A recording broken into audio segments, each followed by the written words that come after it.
All right, good afternoon, everyone. I have 1:05 on my clock, so we're going to go ahead and get started. I'm Melissa Seefeld. I'm the agriculture educator in Chippewa, Dunn, Eau Claire counties, specializing in dairy. And we're going to be talking a little bit about robotic systems today. So I'd like to welcome everyone to the Badger Dairy Insight this afternoon. Our first speaker today is going to be Doug Reinemann, who is an Associate Dean for Extension Outreach in the College of Agriculture and Life Sciences. As Associate Dean, he coordinates activities of CAL's Extension faculty and academic staff within the Division of Extension, as well as activities in the college. Dr. Reinemann is also a professor and extension specialist in the Department of Biological Systems Engineering. His extension programs are focused on machine milking, milk quality, and farm energy issues. And he has directed the activities of the UW Milking Research and Instruction Lab since 1990. And Dr. Reinemann has been working at the interface between energy and agriculture systems for over 20 years, studying the energy use and energy production in agricultural systems. So we've got a really good expert on hand with us today to talk a little bit more about a review of our robotic milking systems and the current research out there. So with that, I'm going to pass over the reins to you, Doug.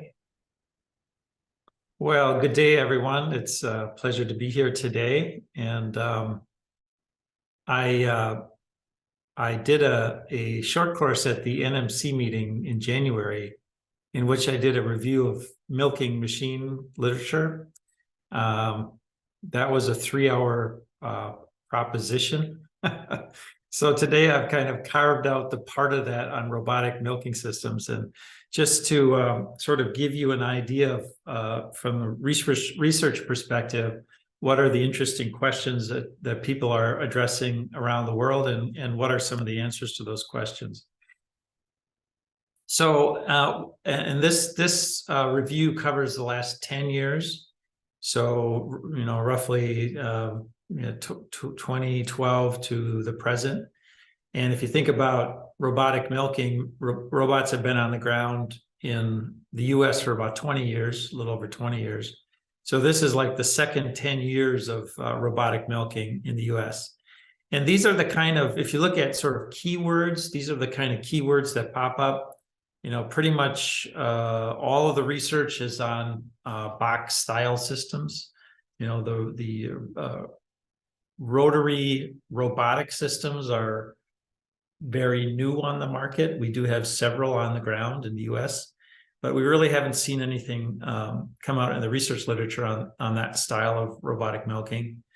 And so the kind of concerns relate to yield, milk production, particularly how to increase or maintain milk yield. A lot to do with sort of time and efficiency, both time efficiency and economic efficiency. Quite a lot of interest in issues around cow behavior, cow traffic, lying time. Several publications around feeding, what's the best strategy for feeding concentrate in the robot. Another big category is mastitis detection, and then sort of machine learning, which is mostly about mastitis detection. So let's dive in here. So this is the first section I'm going to deal with, has to do with sort of economics of robotic milking and efficiency. So my group and myself did this paper back in 2019, where we did some modeling of robotic milking systems with the kind of idea of how to get the most milk per box per day. And we used a lot of field data in developing this model. And the results of that modeling effort was the biggest single factor in increasing the amount of milk per box per day is increasing some folks refer to it as occupancy time, but the number of hours per day that the AMS box is actually milking a cow or is occupied for milking. The second sort of aspect is related to milking permissions, how you set up milking permissions.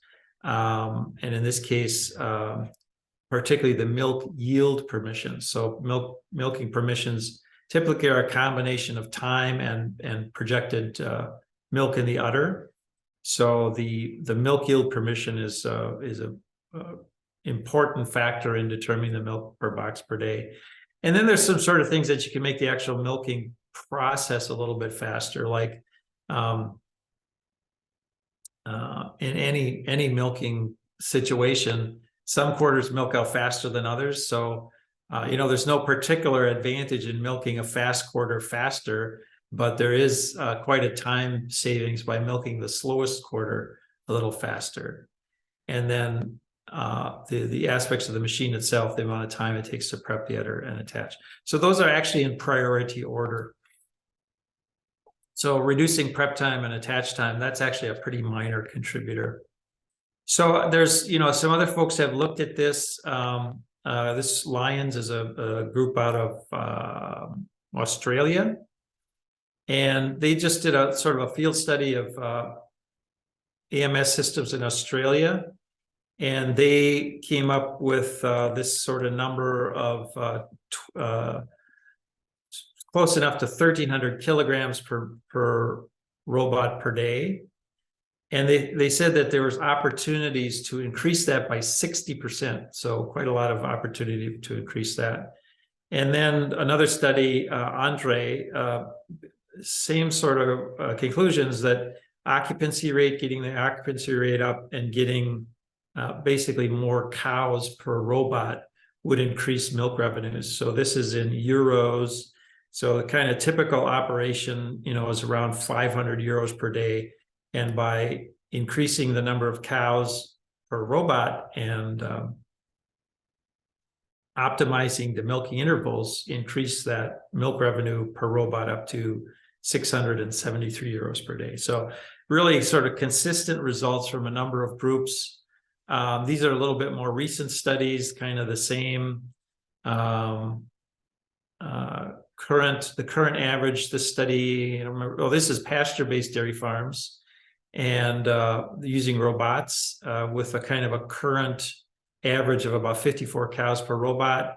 And they concluded that increasing that to 70 cows per robot would increase profitability by 23 to 63%. Another study by Ertz, kind of we're seeing some really consistent results here. Number of cows, free time, are the bigs, and milk yield is actually the number one in this study. Milk yield, number of cows, free time in the robot, and then milking speed being kind of the fourth most important factor in increasing the daily milk yield per robot. Another study by Ertz on sort of the milking efficiency is that again, the number of cows per robot, the more cows per robot, the better the milking efficiency. And this is an interesting one, is if you're trying to pick the perfect robot cow, this applies to conventional milking as well, but you'd like to have quarters that are kind of evenly matched.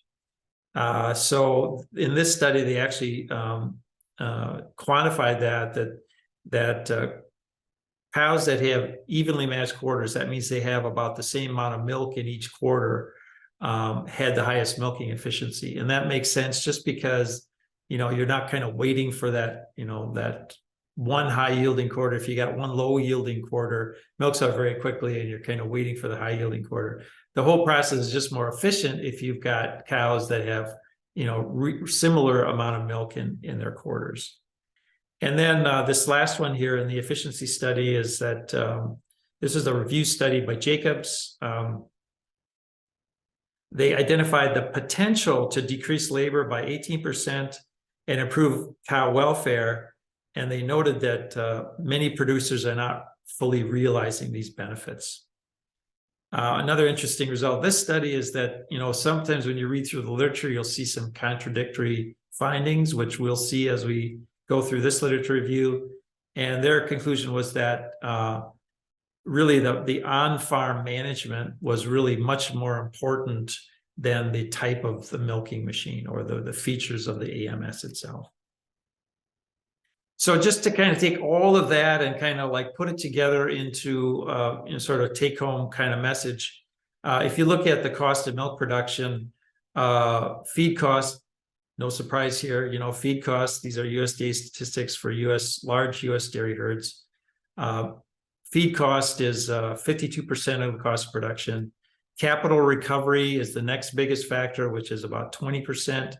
And then labor is about 12%. So those are the big three in that order: feed cost, capital cost, and labor cost.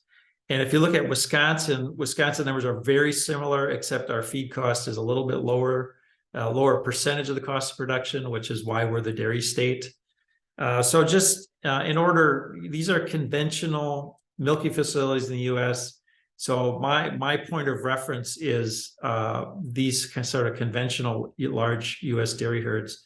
What can robots do to be competitive with these kind of herds? And so if you look at an AMS system, these are kind of that study we did, sort of looking at the maximum theoretical efficiencies. If you look at labor or cows per labor unit, the AMS box systems actually have the potential for really a lot more cows per labor unit. And this is just for the milking operation. So if you look at a small farm with a manual farm parlor, you get about 150 cows per labor unit.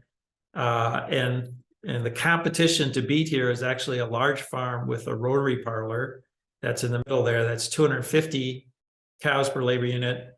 And the AMS box system can achieve up to 500 cows per labor unit. So there is a potential for robots to be, to achieve this kind of labor efficiency. And as one of the other researchers noted, many farms are not achieving that potential. So we'll talk about, how to get there. On the feed side of thing, that's another one of our big feed costs. Robots are sort of advertised as being having the potential for better feed management or potentially lower feed cost per hundredweight because they're individually feeding cows in the box. And this is another place where this particular advantage of box systems has not been realized. So the cost of feed in terms of dollars per hundredweight is generally higher in a robotic system than in a conventional system where we're doing a TMR. And the other potential advantage we have with robots is that we can apply a variable milking interval. If we've got a conventional parlor, typically, all the cows are milked the same frequency, 2x, 3, usually 3x, right? And with a AMS, we have the potential to be more efficient, to use a variable milking frequency to be more efficient. So these are kind of bottom line numbers on profitability. And so this one, these are some of the scenarios that we ran, again, comparing to a rotary parlor. And you'll see one of the first column here is pounds of milk per cow per day. Well, actually, the first column is cows per AMS. So you can see the average there in the box systems, from about 55, which is about the current average in the US, up to 90. And we're kind of pushing this to as high as I think we could possibly go. And the other big factor, as we've seen in several studies, is the production level of cows. So we've got sort of production levels here from 75 pounds per cow per day up to 100. This is the number of AMS that is managed by one person. And we've got, a number of farms in Wisconsin that are, basically one person is managing 8 AMS. And I'm thinking, we might be able to push that up to around 12. This is the total number of cows in the system. the number of stalls in the freestall barn. And so what we're doing here to kind of, and well, let me just finish here. So this is the capital investment per cow. And you can see that for a rotary system, you know, we're about the $5,000 mark. And in our very best EMS systems, we're at about $6,000 mark. So we're getting close.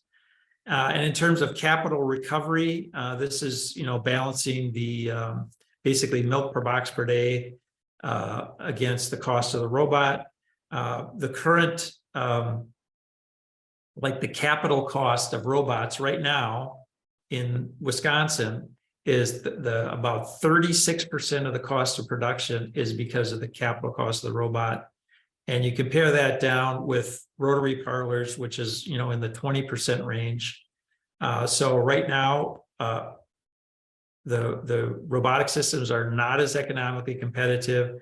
And in order to get in the competitive range, we're looking at scenarios like this, which have, and some of the requirements to get this kind of efficiency are high yielding cows, 100 pounds per day, more cows per robot, you know, 80 to 90 cows per robot, more robots per person.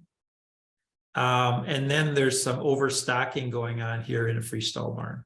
So if you do all of those things, more cows per robot, high producing cows, more robots per person, and some overcrowding in the freestall barn, which we've got farms doing that actually quite successfully with robots. That's what it takes to be economically comparable to a large farm with a rotary parlor. And if robots can do that, they will survive in the marketplace. If they can't do that, they might not. So again, just kind of testing the reality of this. These are just some of the herds I've worked with in Wisconsin, looking at this pounds. So this is pounds per box per day. This is kilograms per box per day. So these are, you know, really good herds. The best herd I found in Wisconsin is up here around, you know, over 3,000 kilograms, around 7,000 pounds of milk per box per day, with a use rate of 90%. So 22 hours per day, the robot's actually milking. And that puts, you know, that's that farm there. And these are numbers from field studies looking at the North American average. So you can see the North American average is down here at around, 4,000 pounds per box per day. These are the 10% best farms in North America. They're around 5,500. This is the best farm in Wisconsin that I know of, and they're up here. And these are the theoretical maximum. So these are the numbers where, you know, that's sort of the top end of where you could get. And you can see that some farms are actually approaching that already, and that's fantastic. So, you know, again, this is all about like, how do you get there? How do you get to efficiency, economic profitability, and animal welfare? So if you look at sort of milking management, there's been, again, some of the research has been looking at dry off strategies. So this first paper here on milking management was just looking at strategies for drying cows off. And they used a combination of both reducing the feed allocation in the robot, as well as in reducing the milking permissions. And so they were able to dry cows off faster. And there was no negative effect on the yield in the next lactation.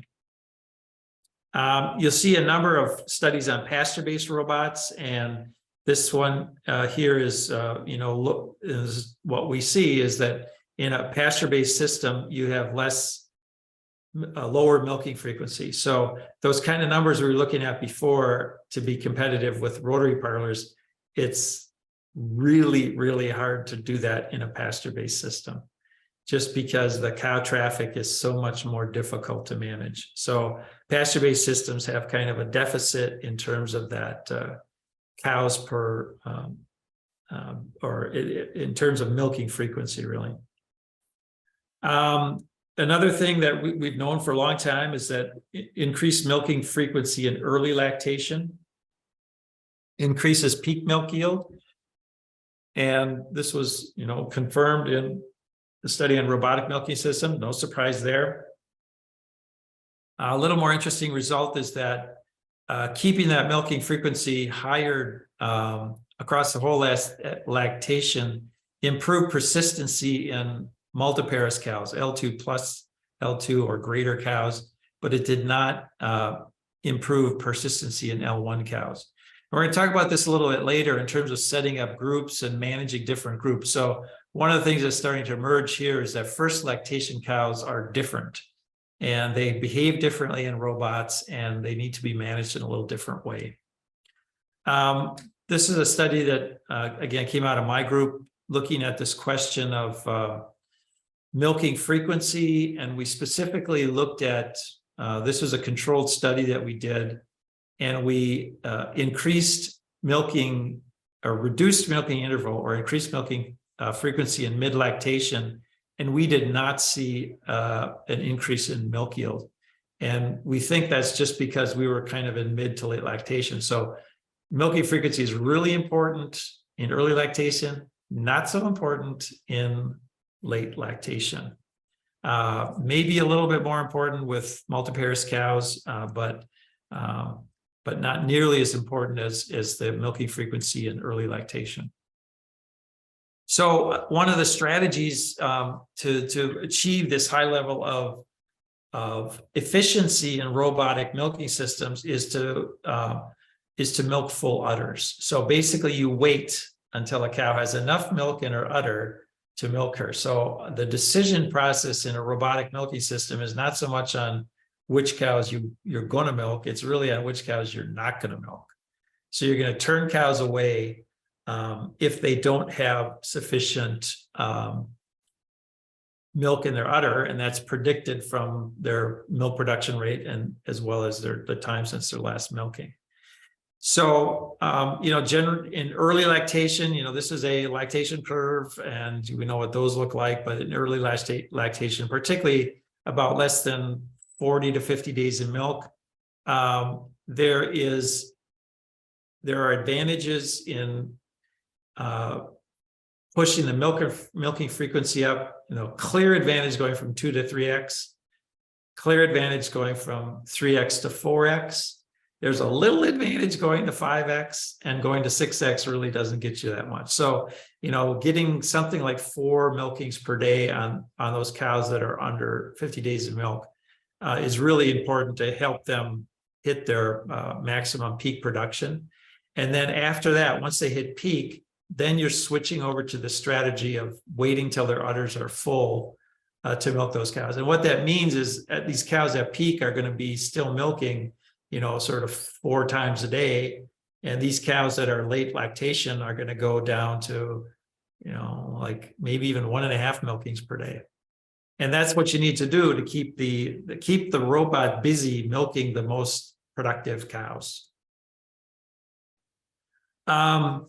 This we'll talk about this, I think, in one of the later presentations here today. But in terms of mastitis management, a study, somatic cell count was positively related to the proportion of cows with dirty udders before milking. So one of the things in terms of managing mastitis on robotic milking herds is maintaining the stalls so that cows are coming into the robot with clean udders. And this is true, again, both for robots and for conventional milking. The dirtier the udders are when the cows walk in, the dirtier they're going to be when you put the milking unit on. So you can, pre-milking preparation can reduce the bacteria load on the udders and the teats, but it doesn't eliminate it. It always reduces it. And what that means is that cows are coming in with higher bacteria challenge. They're going to have teat cups attached with more bacteria challenge. Number of studies on particularly contagious mastitis, because we're milking all of the cows in the pen with the same milking machine, the risk of the spread of contagious mastitis is a concern in robotic milking. So in order to manage mastitis, and we'll hear about this a little bit later as well, there's certain things you can do to try to improve the teat hygiene, but even in the best of situations, it does not eliminate the potential for transmitting contagious organisms from cow to cow.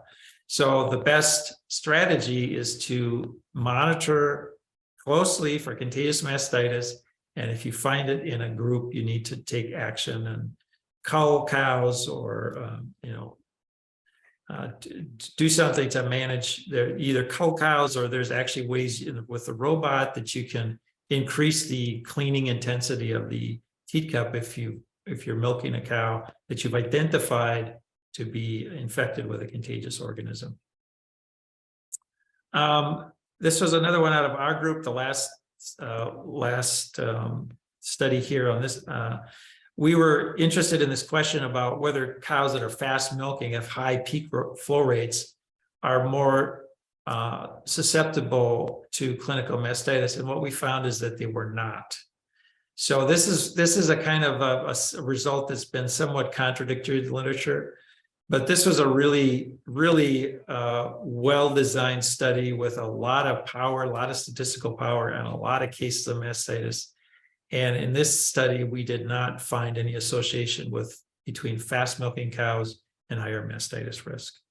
And that's kind of good, because that just means that we can milk cows fast and not worry about increasing that risk of clinical mastitis. And this is a udder hygiene scoring sheet, which I think we'll see a little later in the day as well.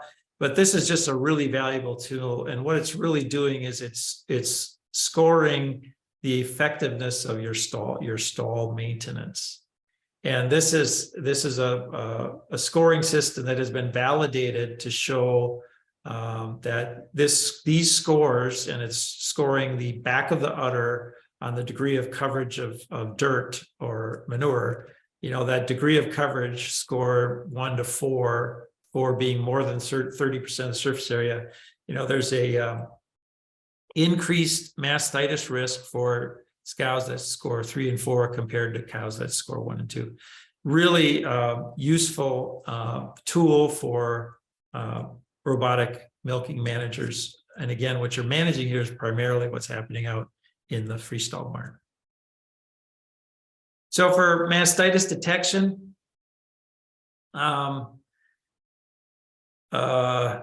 this is my favorite result of the studies.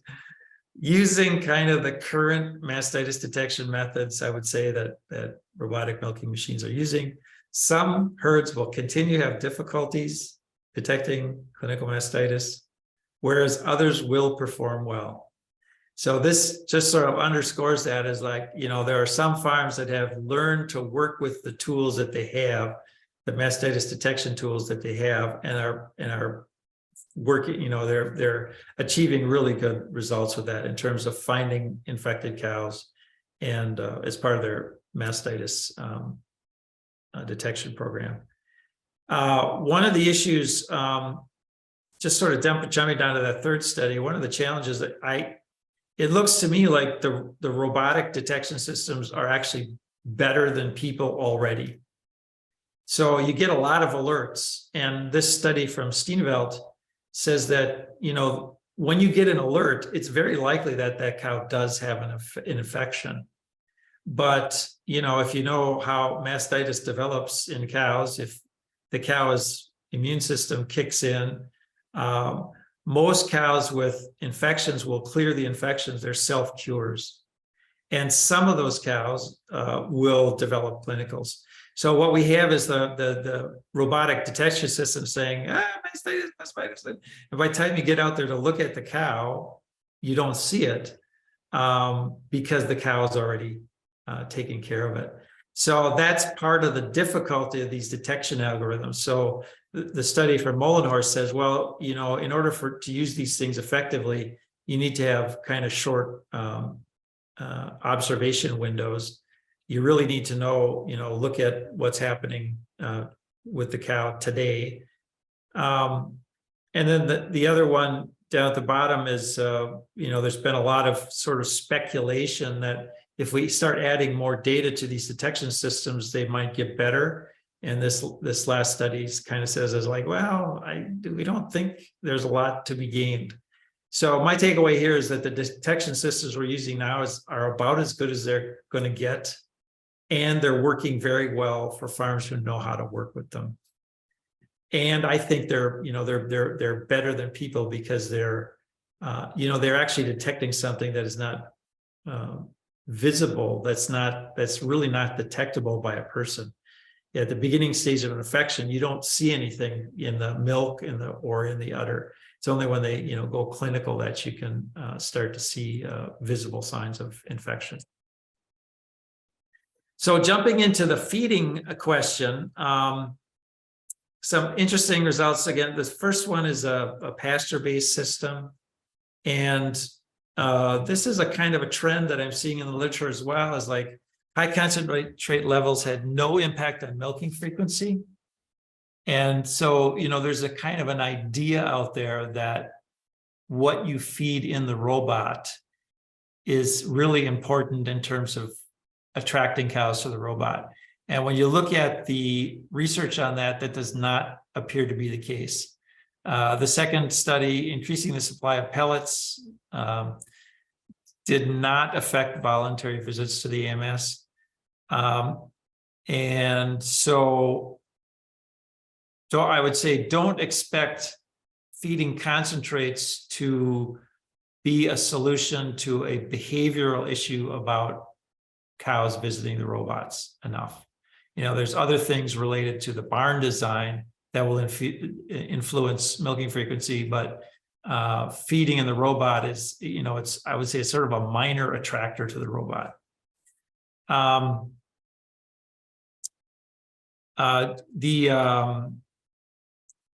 Here's another one that the Seward study. This is a big field study. Interesting results here. These are farms primarily in the upper Midwest, but they found that the number of AMS units per pen was not associated with milk yield. And that's kind of a big barn design decision that I see people struggling with, is like, do we go one robot per pen? We have a bigger pen with 2 robots. Do we put 3 robots and yet a bigger pen? And so this study at least kind of showed that the number of AMS units per pen didn't have a big effect on milk production. The things that did affect yield per cow and yield per robot were things like we've already seen: milking frequency, milking speed, the number of cows per AMS, and the amount of concentrate in the AMS. So, there's, again, some trends are really popping out here in the literature in terms of that the number of cows per box is a really important factor. This was the last one was a pasture-based study, and they actually found that feeding after the robot actually did help get cows through the robot. So, it's the prospect of getting some concentrate after they're milked seemed to have a positive effect in this study. Just sort of a caveat, that was a pasture-based milking system. This is a study by my colleague, Victor Cabrera.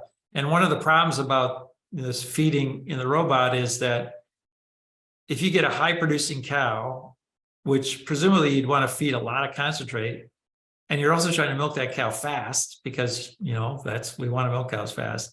The high-producing cows just don't have enough time to eat as much concentrate as you would like to feed them if you were sort of doing an individual cow feeding. If you were taking advantage of that individual cow feeding, there just isn't enough time in the robot to feed enough concentrate to the high-producing cows to really, balance the ration for those cows. So some other sort of general management research studies. This was on detecting general health disorders, things like lameness,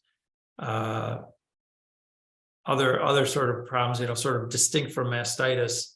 The kind of things that were useful in detecting health problems were sort of deviation in milk yield, rumination time, activity, and then frequency of milking. And in this case, if you've got a cow that's getting sick for some reason, or lame, for example, it makes sense that their milking frequency is going to drop off. So it's sort of looking at how, if there's a change, it's really a change in these factors. If she's milking along at 3 times a day and then suddenly she goes down to 2.5, that might be an indication of some health issue coming up. The other thing that study noted was that there's no software that integrates data from other data sources. There's the robot system is doing its thing. There's other like rumination monitors, they're doing their thing. And at least right now, we're really not able to sort of get all that data together at the same place to potentially take advantage of some of the other types of data that might be available. This next one I thought was interesting.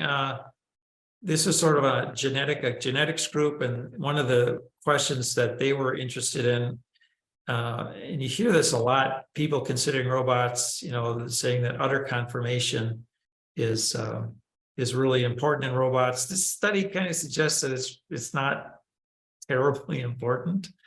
And this again was a huge study with millions of cows that.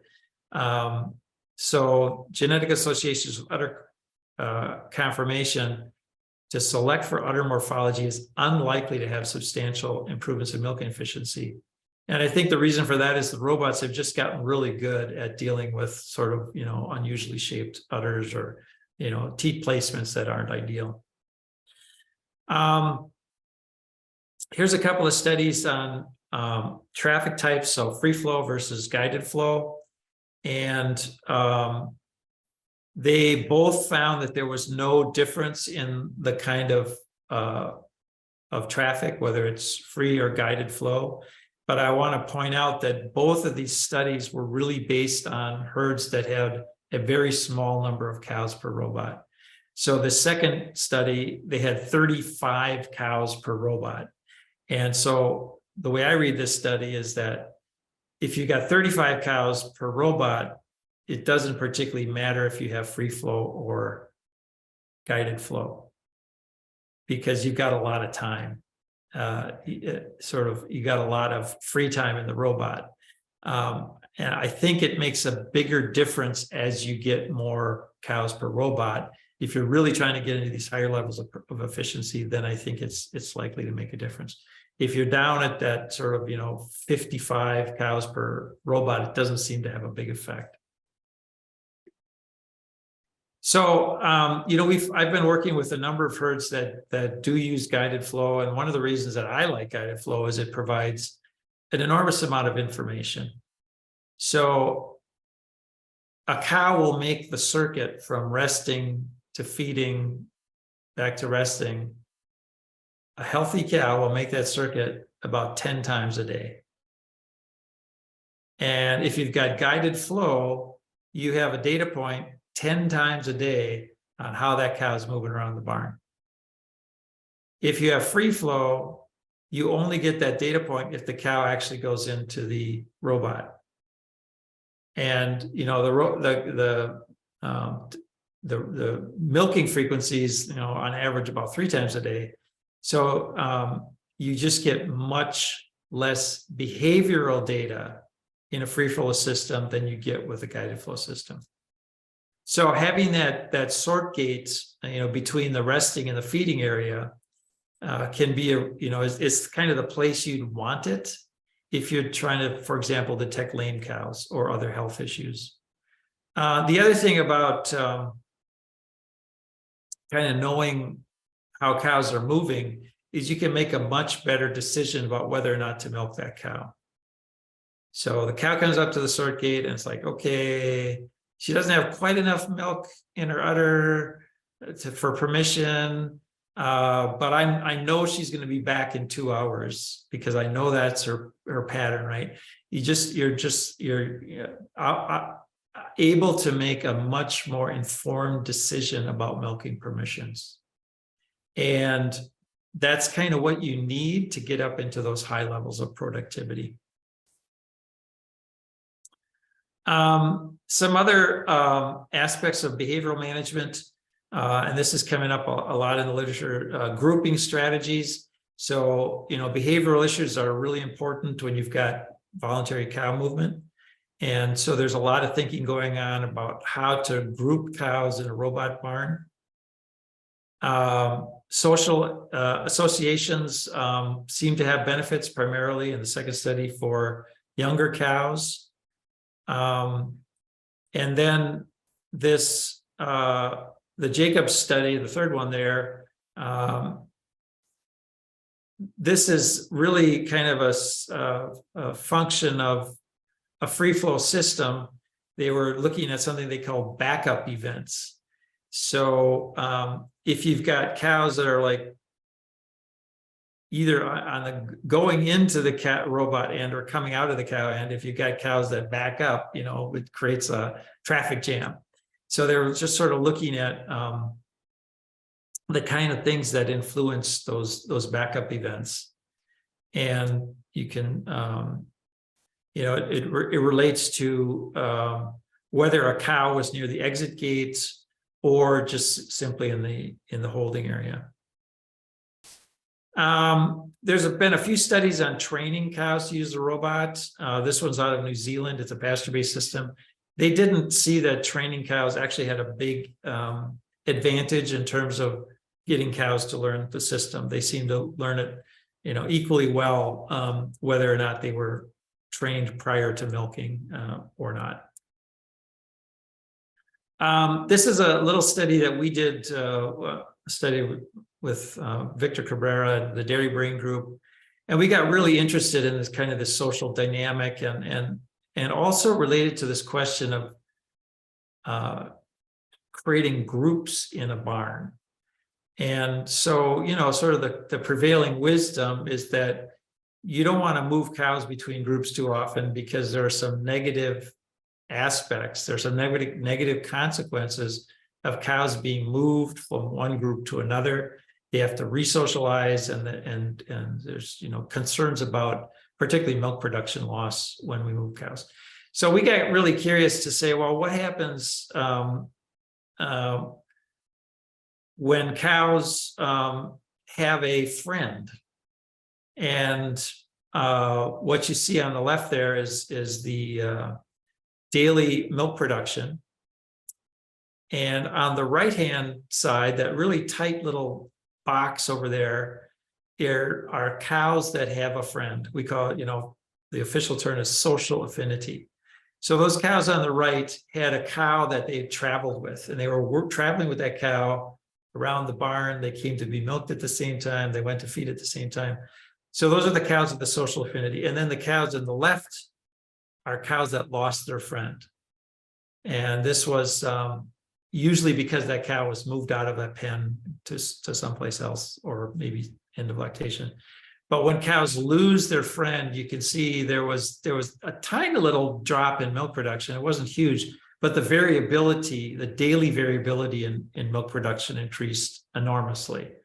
So we think that if you've got a robot barn and you want to, assemble these optimal groups, there could be some advantages instead of moving cows individually if you can identify the cow's friend and move them at least as pairs, that the negative consequences of moving cows between groups could be substantially reduced.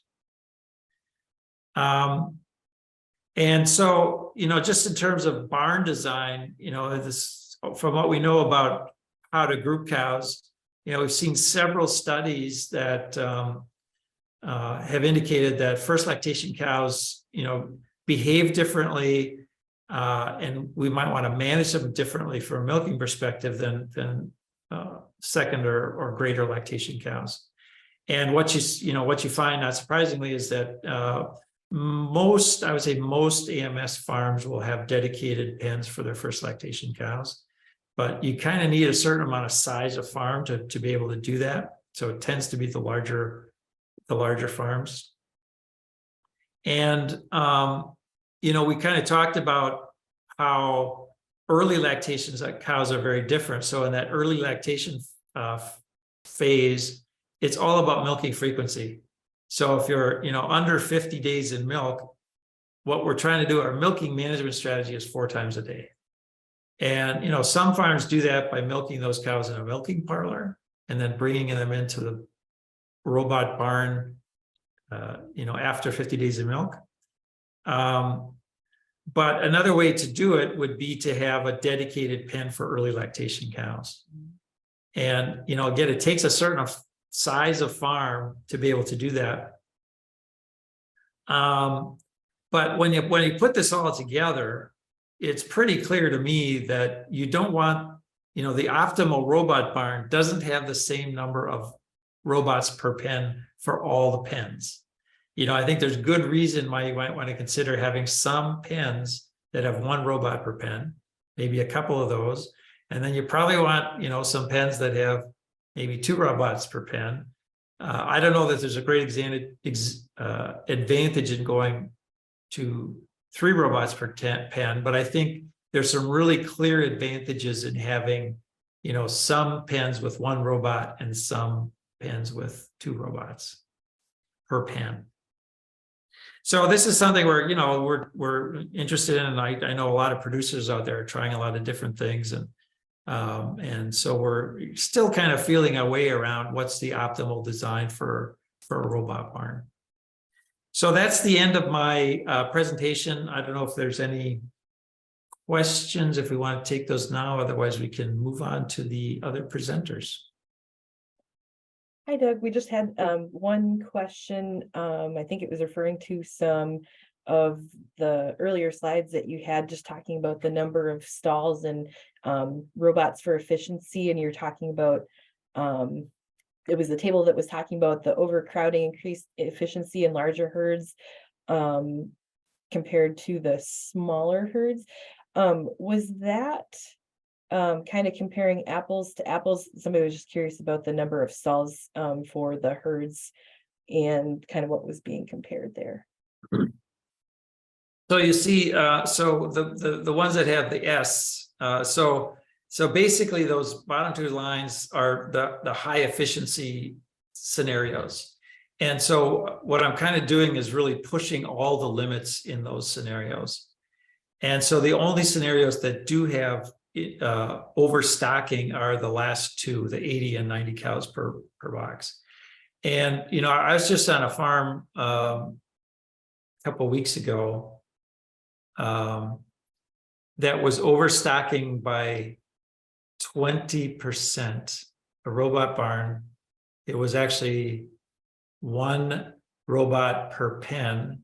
They were overstocked 20%, and they were getting 112 pounds per cow per day.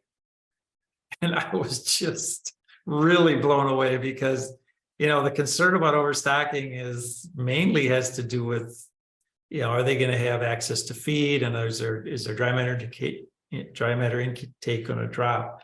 That was a guided flow system, but they were, sort of pushing one of these kind of boundaries and trying to get more efficiency out of the robot.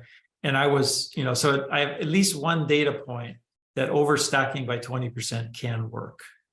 There's a lot that went into that, the design of the barn and the management of the barn, but yeah, so it's not really an apples to apples comparison, but I think